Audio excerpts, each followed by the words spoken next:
Diz assim: pelo que disse, quem me dera asas como de pomba, voaria e estaria em descanso. Eu vou ler e você repete em seguida. Pelo que disse, quem me dera, asas como de pomba, voaria e estaria em descanso. Amém. Glória a Deus. O pássaro sem asas. Repita comigo. O pássaro sem asas. Esse texto do Salmo 55, Davi inicia ele se queixando a Deus, fazendo uma queixa, um aborrecimento que ele estava tendo, e esse aborrecimento começou a se tornar muito grande. Ele estava se queixando e dizendo a Deus: Deus, eu estou farto de ser perseguido pelos meus inimigos. E ele começa a fazer uma queixa dos inimigos, e todo mundo tem inimigo. Se alguém disser aqui que não tem inimigo, é difícil. Todo mundo tem um inimigo. Agora, Davi tinha mais inimigos que qualquer um. Por quê? Porque Davi era rei. Imagina um rei na época, quantos inimigos ele não tinha. Até porque Deus tinha mandado ele sair conquistando as nações. Então Davi tinha a questão da conquista para cumprir a promessa de Deus na vida de Israel. Então Davi foi acumulando inimigos até dentro do próprio palácio, dentro do seu reino. Só que Davi começa a se queixar dos inimigos no Salmo 55, e vocês vão me ajudar aí. Leia para mim o verso de número 1. Vamos lá, 1, 2, 3. Deus ouvidos da minha oração, e não respondas da minha súplica. Ele começa a orar e diz assim: Deus, inclina a mim os seus ouvidos, a minha oração. Escuta a minha súplica. Esteja atento ao que eu estou falando. E aí ele começa a fazer algumas queixas dos seus inimigos. E aí a gente vai lendo esse texto, e eu vou ficar aqui com o meu esboço na minha mão. A gente vai lendo esse texto e vai entendendo que Davi, ele tem um inimigo diferente. Se a gente for ler esse texto, a gente vai entender que ele tem um inimigo diferente.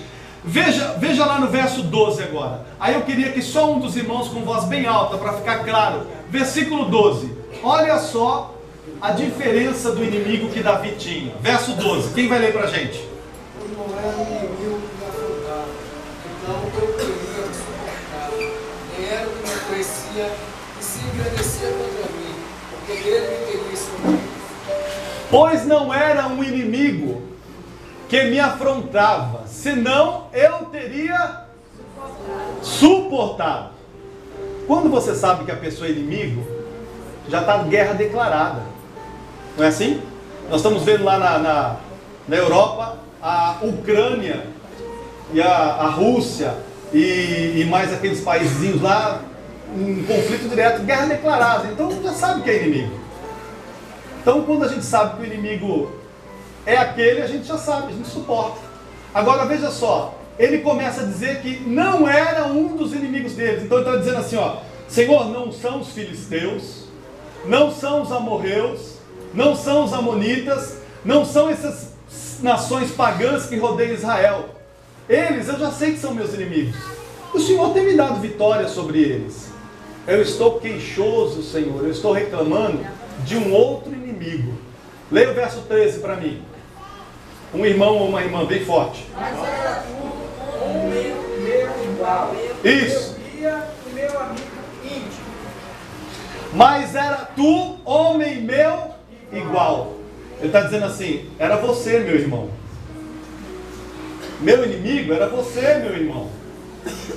Meu amigo íntimo. Há alguém na vida de Davi que era amigo íntimo e se torna inimigo. Verso 14. Olha o que esse amigo fazia com Davi. Vamos lá, verso 14. juntos andávamos, juntos entreteamos, e íamos com multidão à casa de Deus. Amém. Até aí. Junto nós andávamos e depois íamos juntos à casa de Deus. Era alguém que Davi dizia assim: olha, Pai do Senhor, vamos para a igreja, tem culto hoje. Terminou o versículo, irmão? Não. Partilhavam de momentos agradáveis na sua versão. Olha que coisa boa.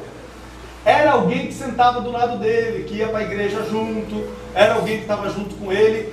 Por isso que ele diz lá no verso 12, se fosse o meu inimigo, eu tinha entendido, mas era alguém que estava do meu lado. Isso aí, Senhor, não dá para suportar. Quantas vezes a gente faz isso na igreja? Ou na nossa família, ou no nosso trabalho, no ciclo de amizades. E hoje a febre é Facebook, né? Me chateei com meu coleguinha. Traição é uma coisa muito ruim. Fui mal com o patrão, com o chefe, com alguém que trabalha comigo. Tudo cara lambida, cara deslavada. A gente começa a reclamar pro amigo Facebook. E aí as pessoas estão se sentindo chateadas e descarrega no Facebook, né? Falsidade é a pior coisa que existe. Você pode ir lá conversar com a pessoa que ela tá, alguém do círculo dela está sendo falso. Aí a gente fica pensando, será que foi na igreja? Né? O pastor que vasculha o Facebook para lá e para cá, fica, será que foi na igreja? Será que foi no trabalho? Será que foi em casa? Como é que eu trato essa vida? Porque a gente não fala mais com Deus. A gente fala com o Facebook agora. Né? E não me impressiona que o adversário, abrindo parênteses dentro dessa mensagem, que o adversário vai usar, segundo os mais estudiosos, a rede mundial de computadores para levantar um grande rei chamado a besta e o seu grande divulgador, o falso profeta, e o seu grande Deus, o anticristo, para implantar um governo na terra. Por quê? Porque nós já estamos sendo preparados para tudo que fazemos fazer pelo computador, pelo Facebook. Fui acometido de falsidade, Márcio? Facebook. Você é o meu consolo. Fui acometido de uma tristeza? Facebook. Fui acometido de uma calúnia? Facebook. Fui acometido de uma inimizade? Foram comer churrasco e não me chamaram, Tiago Mombeck. Facebook. A gente deixou Deus de lado. A gente não chora as mágoas para Deus. E Davi estava dizendo assim, esse era amigo meu, era íntimo meu, era com quem eu ia para a casa do Senhor.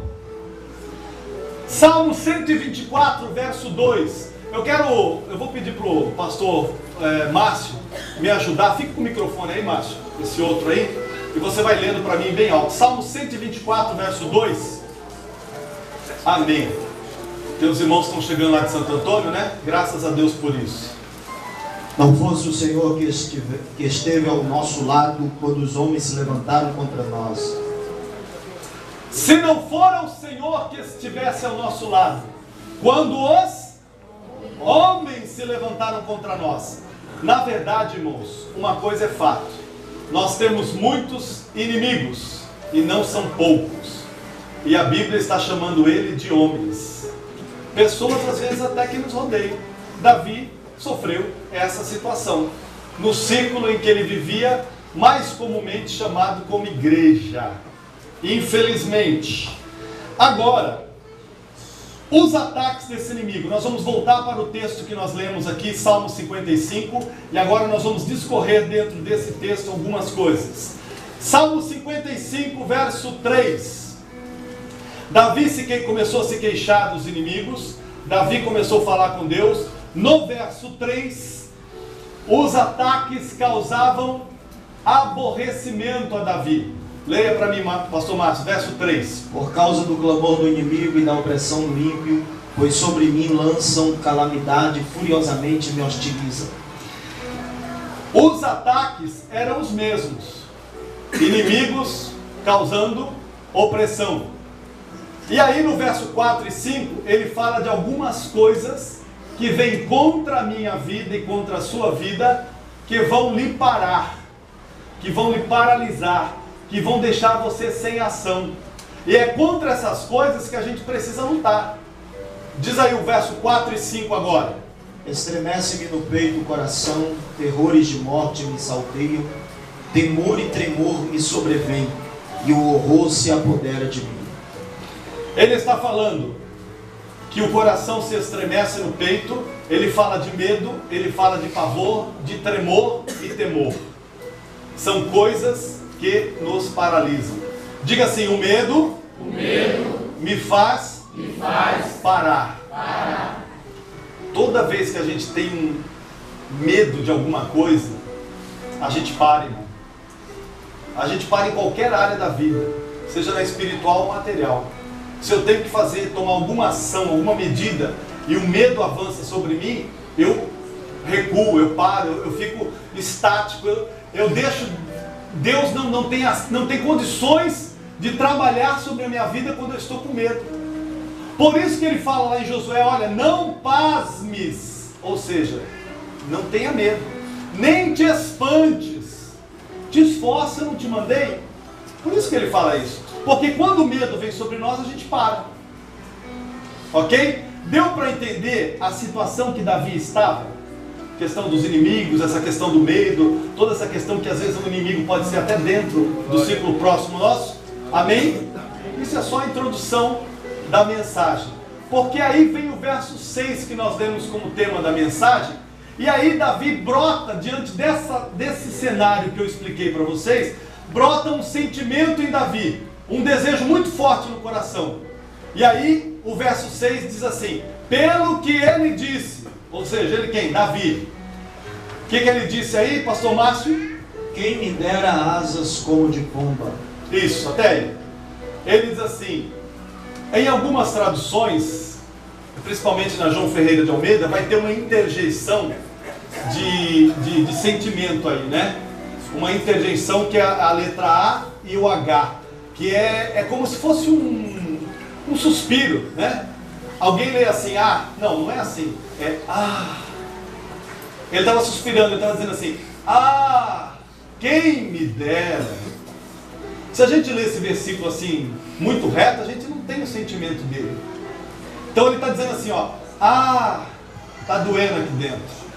Quem me dera que eu tivesse o quê? Asas. Diga asas. Como de pomba. Davi tem desejo de ser um passarinho. Olha que desejo maluco passa na mente de Davi. E aí eu começo a olhar para esse texto e perguntar, Deus, por que Davi queria ser um passarinho? Por que ele não disse assim, olha, quem me dera ser uma pomba? Tem uma música esqueci o nome dele agora. Que se eu fosse um peixe, né? Quem me dera ser um peixe o Fagner? Quem me dera ser um peixe, lá. Davi não queria ser peixe, Davi queria ser passarinho. Diga assim, Davi queria ser um passarinho. Agora, por que é que ele não fala assim, Deus, quem me dera eu ser uma pomba? Deus, quem me dera ser uma águia? Deus, quem me dera eu ser um gavião? Quem me dera eu ser um pardal? Ele coloca uma coisa antes do pássaro que ele queria ser. Ele diz assim, Deus, quem me dera ter asas como de pomba. Eu fiquei pensando nisso. Por quê? Não basta ser um pássaro se eu não tiver asas. Agora você vai me perguntar, mas pastor, todo passarinho tem asa. Verdade, se você cortar a asa do passarinho, ele morre. Não é que nem um ser humano aí que pode perder os braços e ele continua. Eu pelo menos nunca vi um passarinho assim com asa cortada no cotoco, assim, um acidente que ele ficou totalmente sem asas. Às vezes ele fica sem um pedaço. Mas ele não estava querendo dizer propriamente ali do físico asas. Ele estava querendo dizer do poder de voar. Ele estava querendo dizer assim, se eu tivesse poder para voar como uma pomba. Então ele não estava falando literalmente da asa. Ele estava falando do poder de voar. Para você decorar, diga assim, ele estava falando do poder de voar. Por que ele queria voar? Pastor Márcio, verso 7. Aliás, termina o 6, né? Ele já começa a dizer para que ele quer voar. Voaria e acharia descanso. Voaria e acharia descanso. Verso 7. Eis que fugiria para longe e ficaria no deserto. Fugiria para longe. Então diga assim, ele queria voar. Ele queria fugir. Ele queria dormir no deserto, né? Pernoitar no deserto. Verso 8. Dar-me-ia pressa em abrigar-me do vendaval e da procela. Ele estava querendo se abrigar do vendaval, na sua tradução procela e na maioria das traduções tempestade. Ele queria se abrigar. Em outras palavras, Davi estava tendo aqueles 5 minutos que as mulheres têm muito em casa. Eu digo mais mulheres porque as mulheres sofrem pressão de todos os lados. E às vezes elas gritam assim: ai, que vontade de sumir! Eu não queria ver a tua cara! Meu Deus. Quantos homens já ouviram isso? Me ajudem aí. Glória a Deus. Ai, que vontade que eu tenho de sumir! Eu não queria. Ela queria a varinha de condão, ele desaparecer e sumir. Davi queria ter o poder de voar e ir dormir lá no deserto. Por que é que Davi queria dormir no deserto? Porque Davi era homem. Se ele fosse mulher, ele dizia assim: voaria e iria para o shopping center, na loja de calçados. Quer controlar os sentimentos da mulher na loja de calçados. Agora Davi era homem. E homem, quando ele quer desligar de tudo, dar esse sumiço, ele quer ir para um lugar que não tem ninguém. Lembra da palavra do pastor Cláudio Duarte? Caixinha do nada. Deserto, ninguém falando, nenhuma mulher dizendo nada, canal tudo desligado. Ele queria ir para o deserto porque ele estava sofrendo essa pressão, esse terror. Agora tem o seguinte: como ele pede asas, poder para voar, como de pomba, aí a gente começa a falar do passarinho. Me arrumaram um passarinho aqui, irmãos. Alguém riu, né, quando eu cheguei. Porque eu estava querendo trazer um pássaro de verdade. Eu ia até soltar ele aqui. Mas eu fiquei pensando, se eu soltar ele aqui dentro, ele não vai conseguir achar a saída. Vai ser uma judiação. E aí pode ser que chame o Ibama para o pastor. Aí eu pensei direito e falei, tem que arrumar um passarinho artificial. Mas é para vocês gravarem a mensagem. Toda vez que você vê alguma coisa e ouve, você vai gravar cerca de 70% a 80%. Então você não esquece mais aquilo. Agora veja bem. Se ele pede asas como de pomba, poder para voar, eu quero que você repita comigo assim: não basta ter asas. Não basta ter asas. Precisa voar. Precisa voar. Diga isso para quem está ao seu lado. Não basta ter asas. Precisa voar. Agora, pastor, o que isso tem a ver comigo? Eu já entendi que Davi está sendo perseguido, eu já entendi que o inimigo pode ser até pertinho de mim, do meu círculo de amizade. Eu já entendi, pastor, que ele queria ter poder para voar. O que isso tem a ver comigo? Agora a gente começa a transportar esse texto bíblico para a minha vida, para hoje. Primeiro lugar, pastor, eu não tenho asas. Alguém aqui tem asa? Tem umas pessoas aqui que a orelha é meio assim, mas não é asa, viu, irmão? Eu me lembro de um coleguinha que chamavam ele de Dumbo. Lembra da historinha do Dumbo, o elefantinho voador? Mas não é asa. Se você olhar para o lado, não fale isso, por favor. Senão você vai cair na história de Davi, de um inimigo dentro da igreja. Não é asa. É bullying. Isso é bullying. É bullying. Mas agora, transportando para nós, porque é que, se eu não sou passarinho e não tenho asa, agora a Bíblia, ela aplica figuras de linguagem. Jesus trabalhava muito com isso nas suas parábolas. E a Bíblia fala que nós somos pássaros. Em diversos textos, ela compara a vida do homem como um pássaro, a alma do homem como um pássaro. E agora eu quero que você viaje nesse texto comigo e vai entrando nessa atmosfera e você vai pensando aí o que você é. Eu sou uma pomba, eu sou um pardal, eu sou um gavião, eu sou um beija-flor. Que meio, né? Eu sou um beija-flor. Para você não serve, Beto. Você tem que falar gavião, águia, uma coisa assim. Beija-flor é para as moças. Salmo 25 e 13. Vamos lá. olha só o que a Bíblia vai dizendo na questão de comparar o homem. Por que é que Deus compara o homem aos pássaros? Como é que está aí, pastor Márcio? Salmo 25:13. Na prosperidade repousará a sua alma, e a sua descendência herdará a terra. Em outra tradução, na prosperidade pousará a sua alma. Só pode pousar quem estava voando. Então a Bíblia começa a comparar a alma do homem a um pássaro. Cântares 2:14. O Senhor Jesus, né, a figura de linguagem lá, o Salomão no casamento, lá no livro de Cântares, ele chama a noiva e diz assim: vem, o que? Cântares 2:14. Vem, pomba minha. Não é isso que está escrito aí? Cântares 2:14. O que é que diz? Pomba minha, crianças pelas facetas. Isso. Sai de ladeira, olha para mim tua face, faz o meu ouvir tua voz, porque tua voz é doce, tua face aprazível. Pronto. O noivo estava dizendo assim para a noiva: pomba minha, vem, mostra a tua face, vem voando até mim, comparando a igreja como um pássaro. Então nós somos comparados a pássaro em vários textos. Agora, o que eu mais gosto, eu quero que vocês, Salmo 84, verso 3, pastor Márcio. Salmo 84, verso 3, ele vai falar da nossa situação aqui e agora, o que nós estamos vivendo aqui e agora. Salmo 84, verso 3. O pardal encontrou casa e a andorinha ninho para si, onde acolhe os seus filhotes, os teus altares, Senhor dos exércitos, Rei meu e Deus meu. Algumas traduções vão dizer assim: até o pardal e a andorinha encontrou ninho para si, junto dos teus altares, Rei meu e Deus meu. Por que é que ele fala até o pardal e a andorinha? Alguém aqui conhece um criador de pássaro?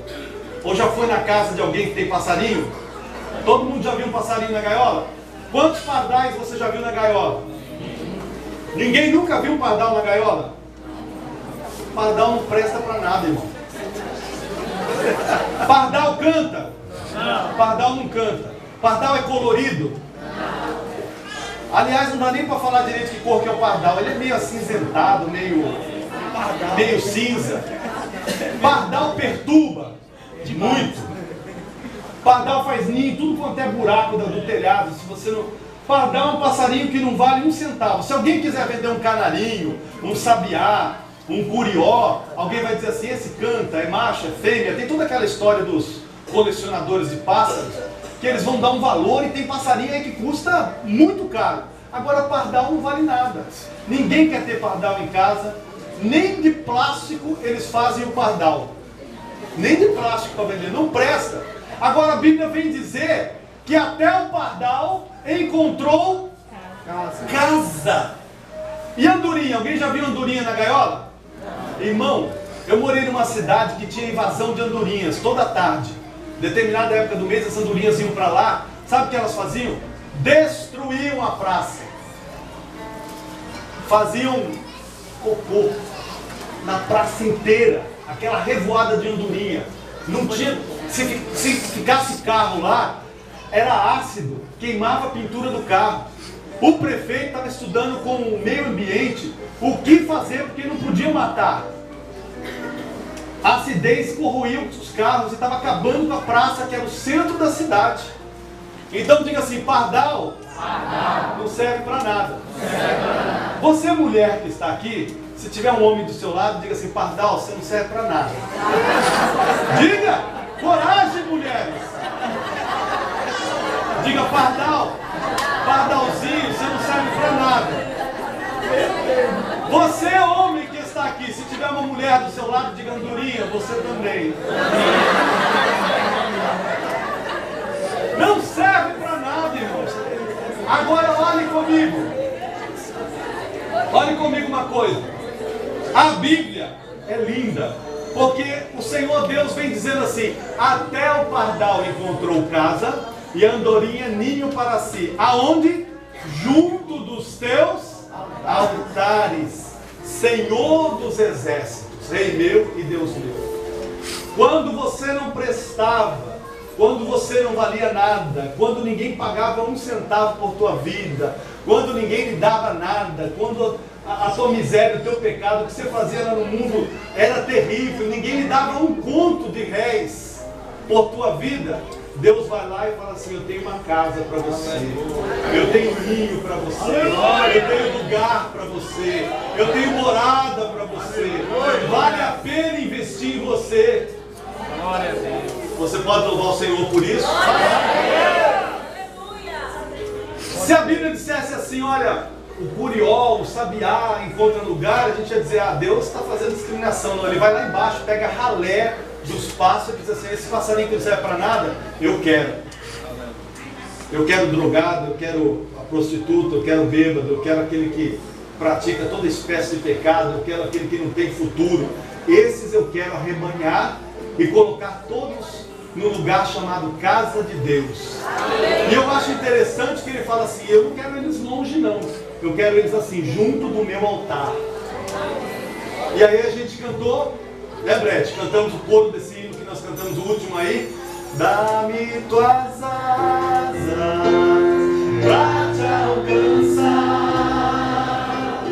lugares altos, aonde estás assentado acima de todos. Tão grande! Tão grande!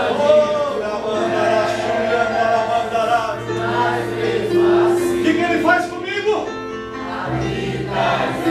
Mais uma vez, bem forte, o pardalzinho do Senhor.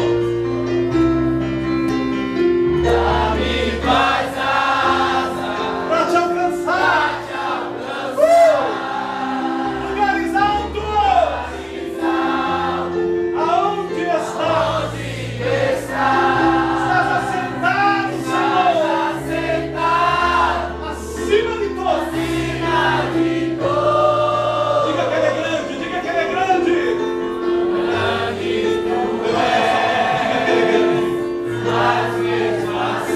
Habitas em mim. Você pode glorificar ao Senhor. Aleluia.